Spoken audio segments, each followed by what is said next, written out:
What is up, my friends? Chad here. Today, I want to talk about how I cured my rumination, obsessive overthinking, and, constant, what if thoughts and just thoughts that were, flooding my brain with stress and, worries or catastrophic scenarios that I would just have an overflow of thoughts that would kind of run a train on me and take me out of the present moment. And throughout my upbringing, like in high school and stuff, just sitting at my desk and just being taken somewhere else, like having to dive into this situation or this fear about the past or the future.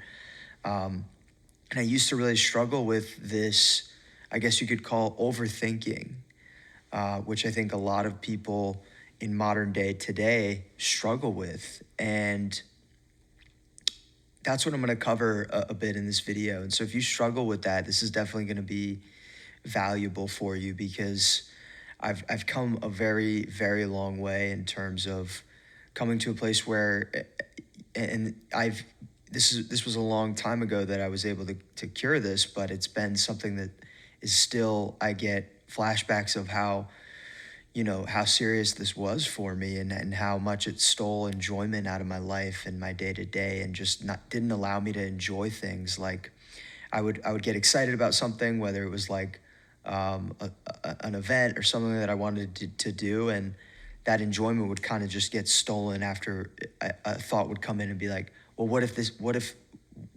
happens, Chad? Well, we got to pay attention to this scenario. Like I've had a very overactive, paranoid, and hyper, like, you could call in a way, undiagnosed, or I've honestly spoken to some doctors who've told me that what I was experiencing could be diagnosed as OCD tendencies and stuff like that. But I don't like to label or put myself in any labels that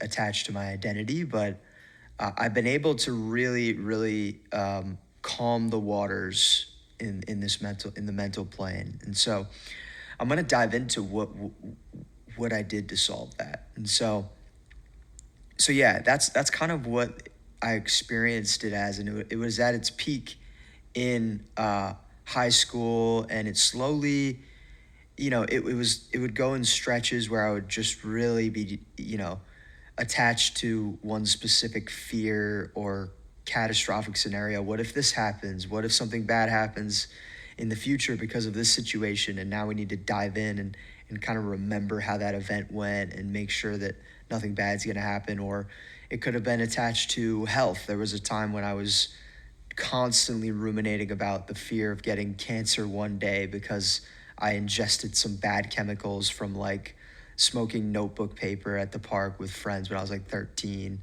And even though for me, a lot of the overthinking that I was doing, in a way, sometimes I would see it as, this is kind of irrational. This is kind of, I'm kind of worrying about it a little bit too much for like the level of, like, for the level of the scenario, for the level of, unrealisticness that this scenario is that I'm thinking about. And I recognized that, it wasn't, recognized that it wasn't something that was like, I recognized it was kind of irrational in a way, some of the overthinking that I was doing, but still, even recognizing that, I couldn't seem to stop or get these thoughts out of my mind. And I'm going to talk about the reason, and the reason is really a big mindset shift. And then I'm going to talk about a practical way that I started practicing in my day-to-day. Just took a couple minutes to do this thing, and I saw immediate results for myself and felt immediate relief from this, and over time was able to rewire my brain to relate to the overthinking that I was doing differently. And that's the key. In addition to this practical, practice I'm going to mention, and in that helps you change your relationship to these worries, I'm going to share like a little bit of the deeper spiritual aspect of it, because sometimes these worries can stem from parts of us that have been wounded in the past or have been under a high level of stress or who went through a traumatic situation that can cause them to be over over paranoid or over stressed or over worrying and surface up these thoughts to you because they're trying to protect you. And knowing that can be helpful. And that's a very spiritual topic, to know that there's different parts of us that we have kind of in our subconscious or psyche that are quite literally have kind of their own intelligence in a way. And this is very deep, and I'm going to share the practical first, so that if you're someone who does struggle with this, you can see some immediate relief just by the end of this call if you practice it. And that's just how I experienced it. I'm not a doctor. I'm not promising that this is going to cure you, but just the way that I've experienced, I'm confident that if someone is able to practice this, it can really show them, it can really help them in a positive way. Okay? So,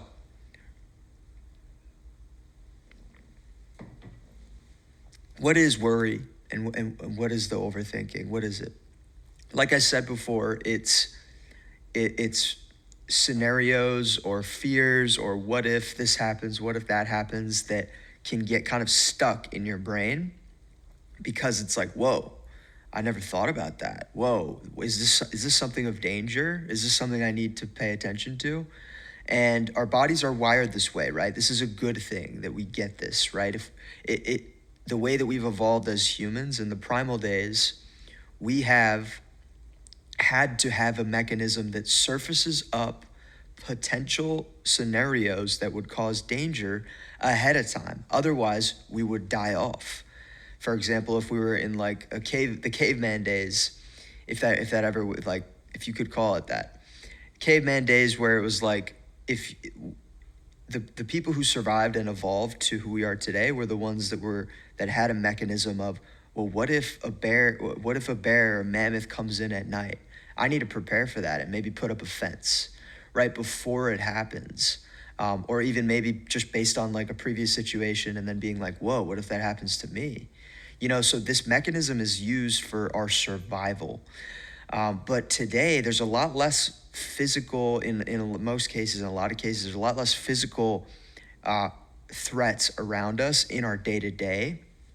And so what happens is this mechanism's still there, but now it has to go deeper. It has to find deeper things. It has to make up deeper scenarios. And sometimes if you're someone who's intelligent and like has an overactive mind and like likes to think very analytically, you can really think up some scenarios that could be like, whoa, what if that happens? Like, where did that come from?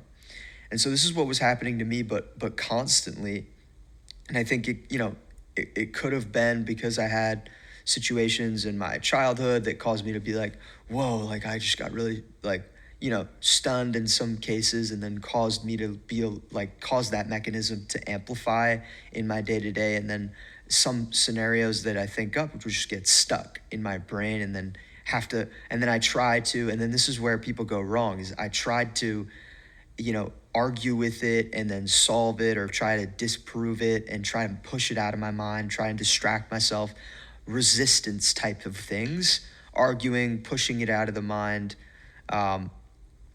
trying to disprove it. These are all things that resist.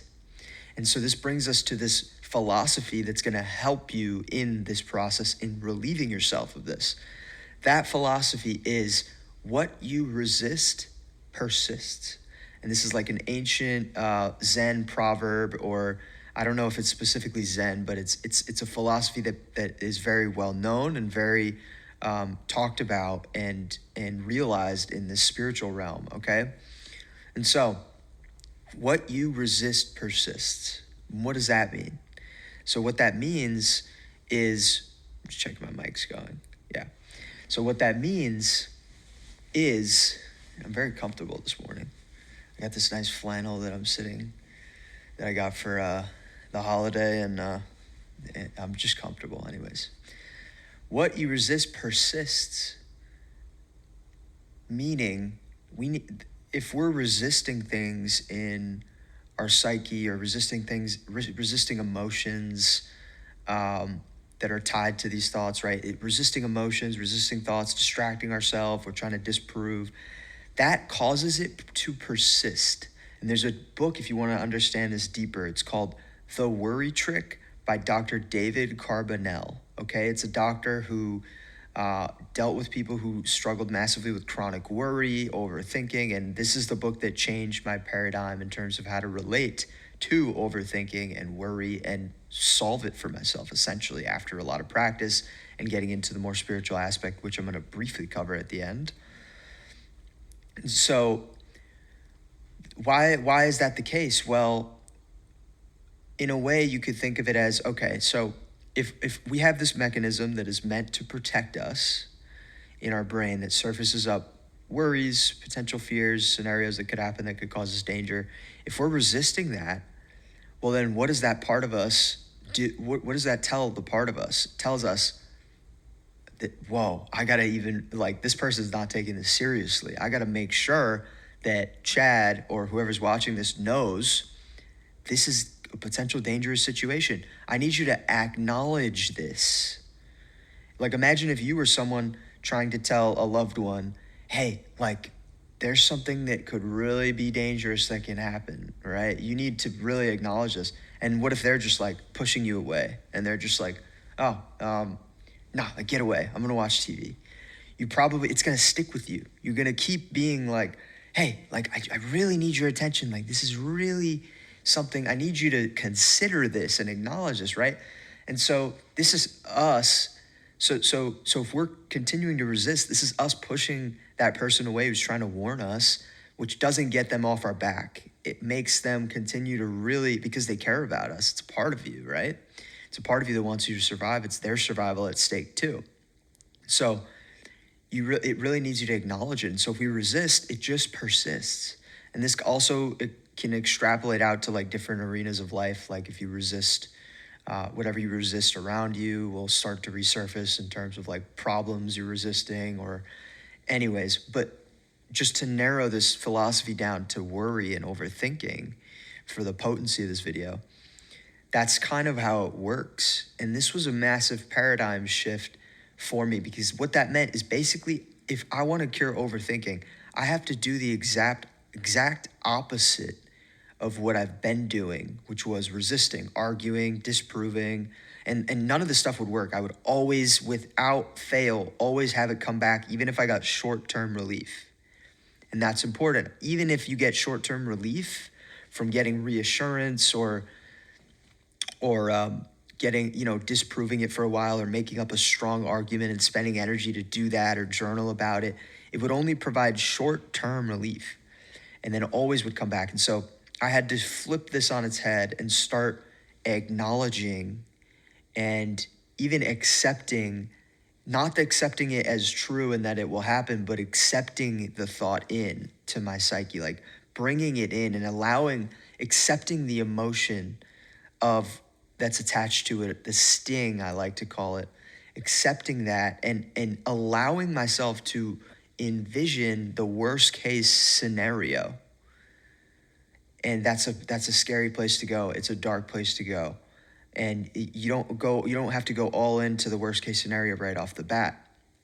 But the practice here is to start accepting and acknowledging, and even just saying to yourself when the worry arises, okay, hey, like, yes, thank you for surfacing that. Treat it like a part of you that you know is trying to protect you. Thank you for surfacing that. Thank you. I appreciate that. This is a valid concern, and I understand why you have that. Start talking to yourself in this way. And I know it might sound crazy to some people, but I'm telling you, this is what worked for me, and it's at least worth a try. So start accepting it. And yes, there will be a sting that comes that is attached to this. But the key is that if we resist that sting, it's only going to come back. Okay? And so if we embrace it and accept it and go, yes, I appreciate that. Like, this is a valid concern. I feel the intensity of that this could like be, and it's like, accept it, acknowledge it, and that'll allow that mechanism to go, he's acknowledged it now. Okay? And even further than that, feel into the emotion, because it's a spiritual kind of dimension to feel into your emotions to allow them to release. Okay? If we just repress and distract ourselves from emotions, negative emotions, whatever you want to call them, sting that happens, it represses it in the body. It doesn't allow it to release because there are energies. And if we only allow them to be felt fully is what causes them to kind of like dissipate into the air. And okay, I can talk on other videos about the science behind this. There's a lot of depth that goes into just this video, but I want to keep it narrow for now and just tell you that what you resist in terms of emotions too persists. And so if you can do that, if you can start acknowledging and accepting and kind of just doing the reverse of pushing away or any type of resistance, go into it, allow yourself to, if you're ready for it and you feel ready for it, allow yourself to feel, to imagine the scenario that's causing you so much fear and put yourself there and feel that sting, and it's going to come up. But you'll notice that after doing this for a little bit, like just count to 10 and do it, or count to 30, or do it for a minute or two, do it a couple times. I felt massive relief immediately from this. And it's actually called, there's different modalities of therapy that work with this concept. And one of them is called exposure response prevention. This is, you can look it up and do research on it, but this activates the similar mechanism that I'm talking about now, to where exposing yourself to fear will cause the sting to lessen, will cause the fear to dissipate. For example, when I was a kid, this is just how the human body works, okay? So when I was a kid, I used to be deathly scared of dogs. Like when I was like shorter than a general dog, there were a lot of dogs around, and they were pretty big, and I always used to be deathly terrified, like looking up at them. And so I stayed away. And there's a couple times when I was running away outside because I was playing outside and the dog was out, and I was like, oh my God. And you know how dogs chase you, right? And so this was something that was so fearful in my brain. Even though the reality was this dog wasn't going to harm me. It was a safe dog, a friendly dog, a pet of a friend, right? And then one day I faced it and just ended up not running away because I was told that would cause them to chase me. And I was just stuck in fear. And then I was like, hold on a sec. Yeah, I'm here with this. And the dog was nice and sweet, and that it dissipated my anxiety and not overthinking at this time, anxiety and fear toward it. It dissipated it. And so facing the fear in terms of like an imaginary scenario, which is a lot of what overthinking is, facing the worst case scenario can be facing that dog and being like, okay, this is just an imaginary scenario that's framed in the worst case. In reality, worst case scenarios don't typically happen. And I know this is amplified because my brain is really just trying to protect me and trying to really be the best at what it does by showing me what the worst case looks like, so I can prepare for that, so we can survive and continue to evolve. Okay?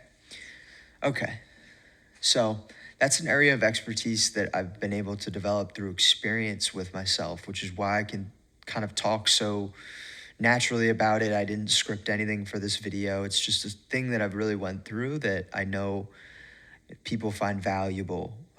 And so I hope that you found this valuable, and I hope that you can try this out for yourself. Again, disclaimer that I'm not a doctor or a mental health professional or anything like that, but I'm just here sharing what worked for me. And yeah, the goal of this channel is helping people awaken and return to their authentic state and have more autonomy in their lives, which is something that I'm passionate about. Experiencing for myself and developing for myself, so that I feel called to share in these areas. And this definitely is an aspect of that. How can you be authentic if you're constantly bombarded by thoughts that you don't know how to relate with, or you have a negative relationship with these thoughts or parts of you that are causing them to kind of have friction with you and keep like surfacing stuff up? Remember, what you resist persists.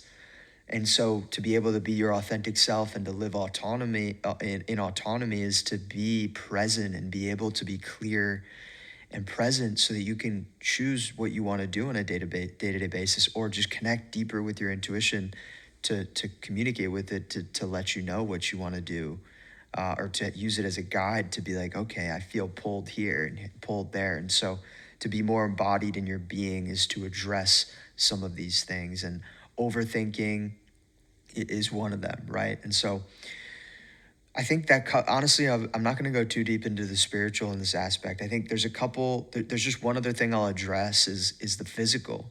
There's a physical component of why your mind may be so agitated and whatnot, and that honestly, it has to do with it can have to do with toxins in your body, or having if you don't have a clean, if you don't have a, like, if you're bloated or constipated and there's backed up, like, bowel movements in your system, and you're not releasing toxins, because that your digestive system is your waste mechanism of releasing toxins out of the body. Sometimes toxins can cause agitation in the body and agitation to your system and your brain, and it can cause stress and signals that indicate and can trigger off worries and fears and stuff like this. And so what I've noticed is, as I've taken better care of my, physical health, cleaned my system and started to heal and